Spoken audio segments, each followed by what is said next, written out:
to hide. All good. So Ollie's here. We've got our main man Frank, the CEO of Realhub, just here. Thank you, Tom. And today the focus is on this man here. The man, I'd like you to tell the people down the camera, DY. I said Nicholas, but I'm going to call you Nick. Nick, yeah. So Nick. Only my mum calls me Nicholas. So, Nick, mate, it's an absolute pleasure to have you here on our webinar series because, mate, you've got the runs on the board. You have been number one in Belle for quite a few years. The last 2 years, I think out of the last 3 years, you've been number one twice. yeah. That's pretty good. There's some good hitters in Belle. Yeah, there is. So you've got to be pretty happy with that. Yeah, yeah. How many years in real estate? It's from sort of when I was on reception. Were you on reception? Yeah, on Saturdays while I was in high school. Yeah. That's a great story. Yeah. So you're in high school, what, year 11? Year 11 and 12, yeah. Okay. And you're in high school and you picked up a job. In what area was it? I was, so we could do year 11 and 12 as, you could do your taste subject for real estate. And so I did that. My parents actually went through a major divorce, so that's how I got into thinking about real estate and selling the family home. And that was in year 10 work experience. Then I could do that in year 11 and 12 as a subject, did that. And in that process, I just put my resume out to some local real estate agencies. I got a call within 15 minutes of putting that out from a place in Forestville, and was working there for 2 years, made some connections and got a job as a leasing consultant for I think I lasted 9 months and wanted to get into sales, and that's why I met Brendan, and Brendan and I have worked together ever since. Okay. Yeah. So today's focus is going to be on listing presentations. A very important key performance indicator, which basically says you get the business or not. I mean, the thing, Frank, about listing presentations is this. You can be really, really good. Yep. In fact, you can be brilliant, but if you lose by 0.5%, you get 0 for being brilliant. Yes. Right? So there's, the second prize gets 0. Yep. There's no on the podium, hey, the silver medal is this guy. Like, no one looks at the person, right? No. Everything goes to the person that comes first. So it is an important metric. And before we came on, Nick, I asked you this simple question, which is how many deals do you do? And it's 100 deals a year, roughly. Yep. Which is pretty good. Yep. Because to do 100 deals in DY is different than doing 100 deals in Campbelltown. Yeah. Very competitive. Yeah, and I say it because the fees are higher, Right. there's generally a little bit less stock. Right. And I'm not saying Campbelltown is a inferior area. Right. What I'm just saying is that normally, if you look at the amount of stock in a marketplace, Yeah. the dearer it is, there's less stock there is. So Right. it's very good. What I want to ask you is your listing presentations. Do you feel, Nick, when you go to them, that they've already chosen you, or do you have to convince them? I think definitely as my career strengthened, there's a portion of clients that have made their decision already. There's definitely an element of people there that I have to convince for sure. I think in any vendor, whether they know who I am or they don't, they've already got preconceived thoughts on who they might want to choose. They've done a lot of research beforehand. It might be some quick research, whether it's a week or 5 years. So, I mean, there's business that I'm winning now from auction results from 5 years ago. Wow. So people remember, and there's certain things there that as to why they call you. How do you help them remember from 5 years ago? It's how they feel. Everything's about how they feel. Yeah, not being your typical. But what I'm getting at, Nick, is if you've sold something 5 years ago, is there anything that happens in between 5 years ago and then coming on the market? There is, there's touch points, but I must admit there's not anything tricky, or there's not some dialogue, or there's not calling them once every 2 weeks or once a month. It's actually making contact with them with relative information at different periods of time. Might be once a quarter, it might be once a year. But do you think it's more that initial experience Yes. than the touch points? 100%. Wow. Okay, that's interesting. That's interesting. What you're essentially saying is that there's a moment in your eyes, that there's a moment where someone just says, "That's it. He's my agent. I don't need him now, Yep. but he's my agent." 100%. Okay, so Nick, listing presentations. The call comes in. Yep. What's it normally sound like? I'll come and look at my house. Yeah, there's some basic questions. You ask, what are the circumstances? Tell me a little bit about your house, all those generic things. Do you spend time on the phone beforehand, or do you sort of just go in and quickly just make the appointment? I've spent not too long, probably a couple of minutes. It depends on the client, right? Sometimes I want to talk, sometimes I don't. What are you trying to get out of the conversation on the phone? I want to see how they feel. Where am I situated as an agent? Basically, what are the circumstances? Are they ready to move right now? Are they more so 3 months, 6 months, 12 months? How does that sound like when you're asking it? Do you actually say, do you want to move now or in 3? Is that how it sounds? Yeah, well, not all the time they'll come out and go, we want to go on the market right away. Sometimes people are fearful of agents. If they tell them too much, then they might get carried away. So I would just question, are you thinking about going on the market right now, or would you be considering sometime soon? They said, we're not too sure yet. So if they're not saying too sure yet, it's just you do need to prepare for, obviously, that they are going to go onto the market. So we do that. Okay. Yeah. So you get this information. What do you do next for preparation? What's your process? Process, again, it's all pretty standard stuff. It's send a pre-list. We use Realhub for that. We don't send anything out tangible. I think people are busy enough between their own lives to... Out of curiosity, the Realhub presentation, which we refer to as Engage. Yep. Who does that? Is it you or someone in your office? My team. Your team? Yeah. Okay, so, and they go on there, and then it comes from you or from them? From them. In an email format? Yeah. So I abstract all the information we need. Yep. So we're very, very process driven, my team. Right. We ask the key questions, that then goes to the girls. They prepare what they need to. It gets sent. I get CC'd on it, and away we go. Do you have an idea of what they want before you go to the listing presentation in terms of price? Look, no. I know the market well enough, both price points, low, medium, high. Apartments are pretty easy to work out. So I don't really focus about expectations on the phone. I might, from time to time, I might question that. Mm-hmm.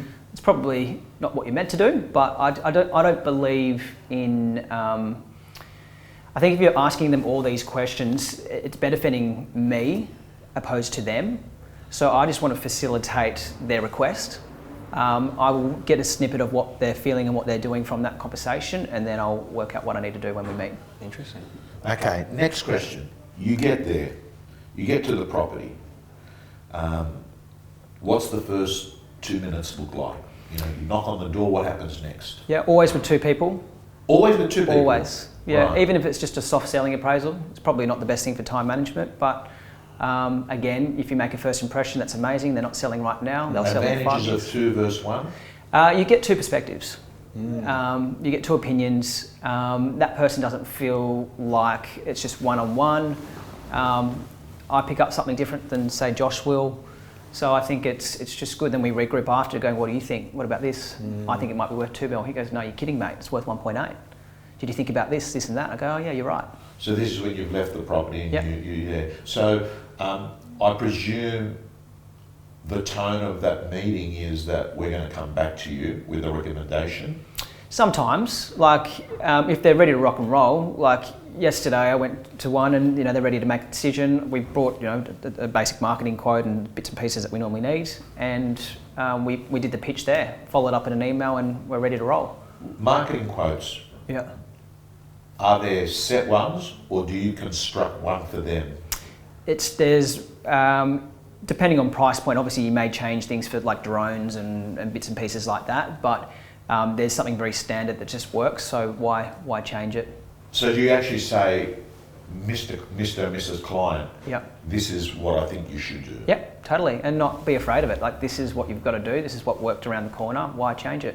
What happens if they push back on the local person down the road's $1,000 cheaper? What does it sound like from you? Yeah, that definitely comes up quite a bit right now. Yep. Like even commission, I think a lot of agents right now are are dropping their pants. Yeah. It's next level, to be quite frank. Yeah. But I think you're going to get that, and if people don't see value in that, then they're not your type of client, right? Okay. Go with the cheapest agent. Yeah. Go down that path. I'm not interested. Yeah. Yeah. Okay. Yeah. I want to ask you the conversation about price. Yeah. I'd love it to role play it. Sure. You're the agent, I'm the vendor, right? Yep. And let's assume my property's worth, in your eyes, it's worth around 2 mil. Yep. Okay? Yep. And we're now sitting down, probably I presume you're sitting down when you're talking about price. Yep. Nick, we're sitting down. Tell me how you raise the subject of price and how you talk about value, because that is something vendors are waiting to hear of course. a listing presentation. Commission, marketing, Yep. but price is a big one. Explain the process. It's a pretty relaxed conversation. Like when I go in for pitch, it's like this, right? We're having a conversation. It's not at a dining room table where it's all very scripted. And it's just relaxed. We talk about the conditions of the market. We talk about maybe some recent results. We've just sold this one around the corner for 1.8 million. That's attached to a house. You're freestanding. So therefore, you have to have a 2 in front of it. In terms of how much more than 2, I'm not sure. You've got some case studies here where this one went for 2.1, this one went for 2.2, this went for 2.5. Now the reason it went for 2.5 is because of X. The reason why this went for 2.1 is because of X. You know the case studies you're showing, how do you illustrate them, on an iPad or brochures? We try and do the iPad, but there's just something funny and weird about it, like the mechanics of it, where if you've got something tangible, I can touch it, look at it, I can look at the floor plan. It's a little bit easier on a lounge room and a table. So it just feels right for me to do that way, go down that path, rather than trying to flip around and worry about signal and the iPad's a little bit smaller and they've got to go get their glasses. Frank, I've got to say to you, there's nothing as much as a show spoiler than getting a tech issue, right? A tech issue, because what happens is, what it does is it takes the mood from authenticity to, I've got this plan that is already been pre-worked out. There's something special. That's exactly it. There's something. It's really weird. I find it special even with pen and paper sometimes to draw things, because people think this guy's an architect designing something for me versus this has been a cookie cutter approach, Correct. right? Yeah.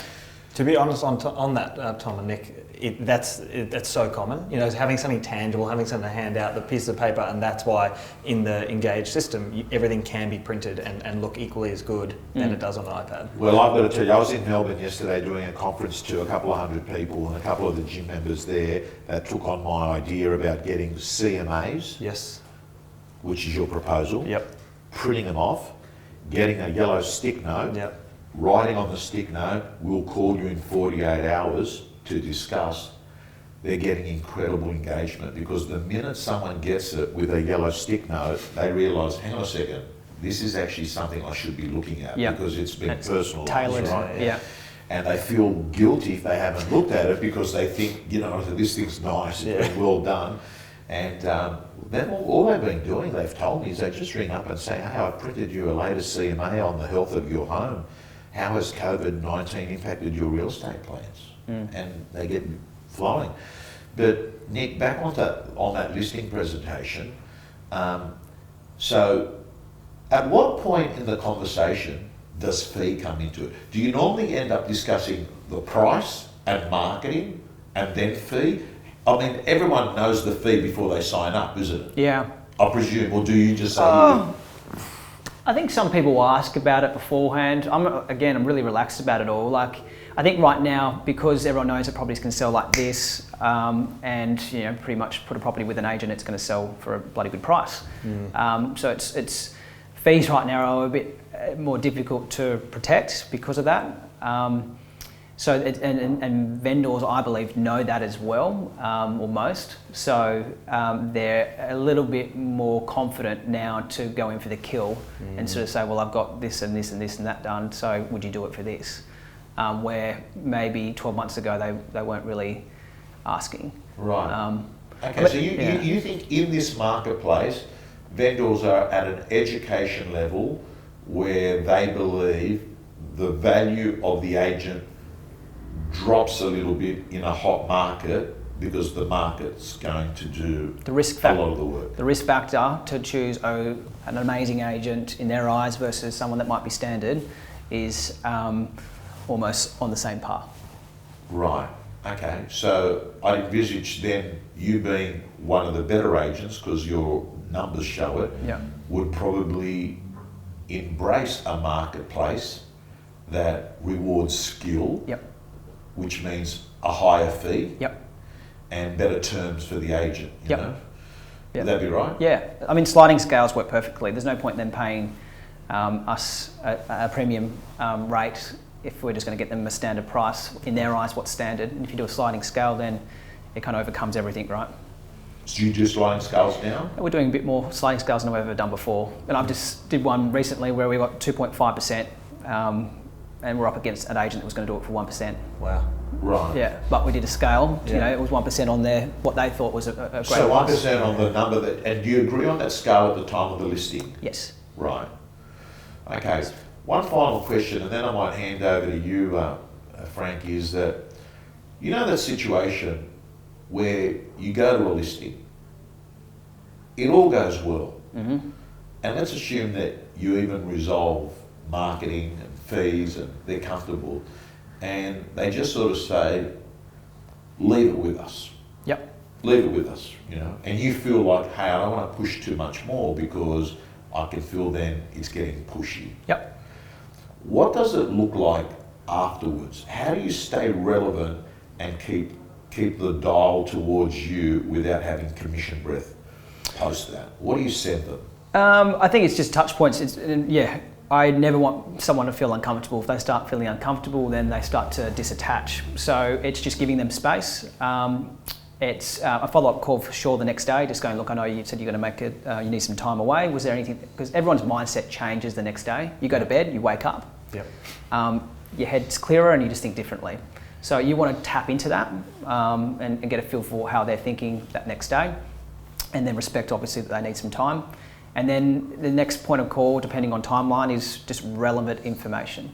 You know what I heard? I was in Melbourne with Gavin Rubenstein doing a seminar yesterday, and I was doing a Q&A with him on the stage, and I said to Gavin, I asked him the same question. Right. And it's funny you say that, it's a new day. Gavin goes, what I do is I send him a text message at 5 a.m. in the morning and says, get ready for this. Hey, just want to let you know, I was dreaming about your home last night. It was fresh in my mind and I was thinking about it, and just text it. And then at the end of the day, he calls it and says, I just, been thinking about the ways that I would, market your property, and it's just something that I'm super keen in getting, right?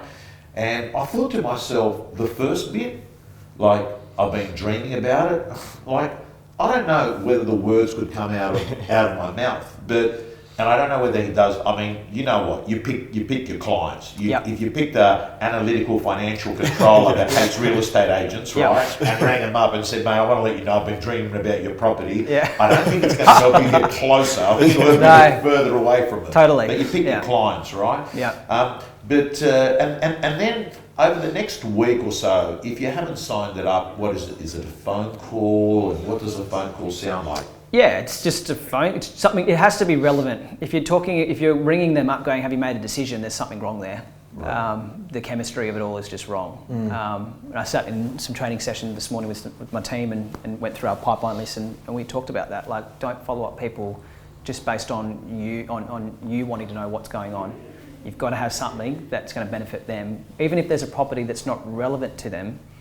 The environment in which the property is in is relevant. So talk about that. Okay, we just had 85 groups through a house on the weekend. It's incredible. Yeah. Like, we may or may not get that for yours because it's a little bit of a different home. However, that just shows the strength in that part of the market, and it flows through to the top end as well. Yeah, that makes sense. To everyone down the camera, let me give you a big tip. If you are following up, I can tell you, a beautiful thing to say to someone, it takes the pressure off them. And often what they do is then they feel guilty. You say, hey, it's Tom. I gather you haven't had a chance to look at that presentation as yet, right? So it's not a, hey, have you looked at it? You're saying, I gathered, right? And what actually happens is often they sort of feel guilty because they feel like that was part of what they were going to do, and they say, hey, sorry, you're right, I'm going to do it tonight, right? And then you follow it up and say, cool, no pressure, I'll give you a buzz tomorrow, right? Anyway, my last question to you is, when you were in real estate initially, did you feel you had to fight harder at the listing presentation than what you do now, or is it the same? Good question. I think it's majority of the time it's easier, but then there is definitely a percentage there that is harder. Yeah. Right. And it changes all the time. Like the moment, it's securing business on your terms with commission and marketing is a lot harder than... Will you lose business because of fee? Will you sort of say, man, it's not Absolutely. happening? Yeah? Yeah. And you know when someone's trying to beat you down too much and they're pretty aggressive about it, it's normally the beginning of not a great journey with that person. Right. Because if they don't see value in you and respect you for your fee as well, then I don't think it's going to go far. And probably the most toughest sales, or the clients that everyone's got their sales that don't always go tremendously well, it's always been the client that has screwed you down on price so hard. It's always the case. Yeah.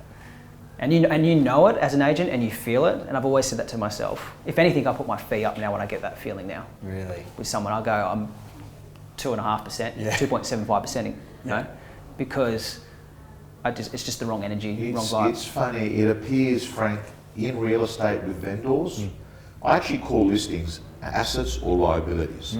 An asset is something that's going to end up becoming a contract, and you're going to get paid for it, and every time you look at your mobile phone and you see the number, you're not going to cringe because you know it's going to be a difficult conversation.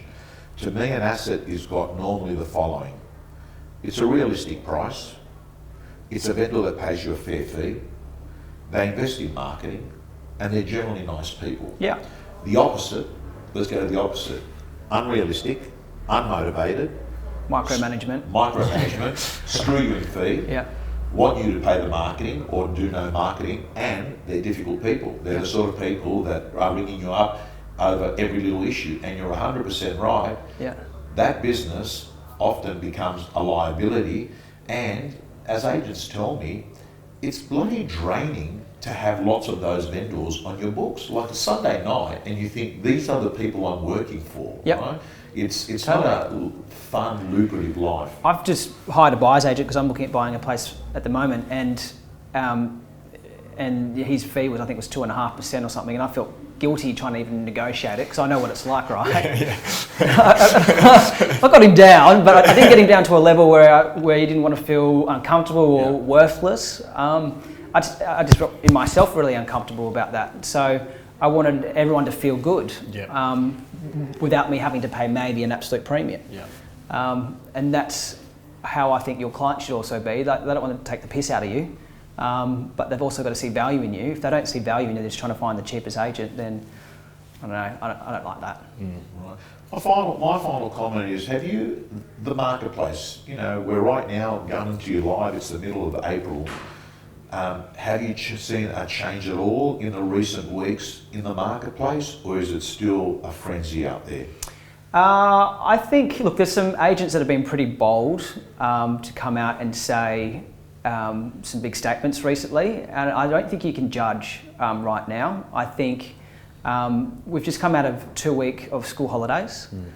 We've just had a long Easter break. The Northern Beaches residents didn't get to go away, or most of them didn't get to go away over Christmas. So there was a period of time where people were relaxing. We've finished the first quarter. We've now got a whole lot of new properties coming onto the market. The inquiry is definitely not what it was. The open house numbers are definitely not what it was. But that makes sense, right? Because at the beginning of the year, we were sort of working our way from this transition market where there was people that still felt they could buy a house at $1.5 million. You can't do that anymore. So now they're going away. So you've lost people, but it doesn't mean the market's going backwards and things are going to change. You've got to remain positive. There's a load of people that are still wanting to buy and sell, and a lot of them will not let go of their homes until they find something as well. We've got a list it's so long of people that would want to buy right now, but they won't sell. But they can't because they can't buy something. It's gridlocked. Yeah. So it does not mean we can't be quick to judge. Money's still cheap. Yeah. The country's still closed. The beaches, the gates have opened up right now. You know, the biggest concern that we had was commute to the city. For most, that's not an issue now. People have reevaluated their lives where they respect their life and want lifestyle and want to be with family a lot more. So they've made arrangements around that. And that's not going away. And if we're doing this now while the country's closed, imagine what we're going to do when it's all opened. Yeah. COVID clarity, they call it. COVID was good, cleared up a lot of things in people's mind. Yeah. Guys and girls, I'm letting you know that's the end of our interview. That's the end of our interview. Frank, you're going to become a very good lister. What, listener or lister? Well, you're sitting through all these lists. I have a hidden agenda, Tom. Yeah. Yeah. Want to learn from Nick and then go against him. I'm going to put the feelers out. If I hear that you're trying to lease a shop out anywhere, it might be a real estate office. Nick, thank you so much. Really much appreciated. Really much appreciated. Absolute gum, this guy here. Haven't done any work with you. I've done a bit of work with Brendan, right? Yeah. But haven't done any work with you. But sensational effort from receptionist to number one. Thank you. Good stuff. Thanks, mate. Thanks, mate. you. Good stuff. Thank you.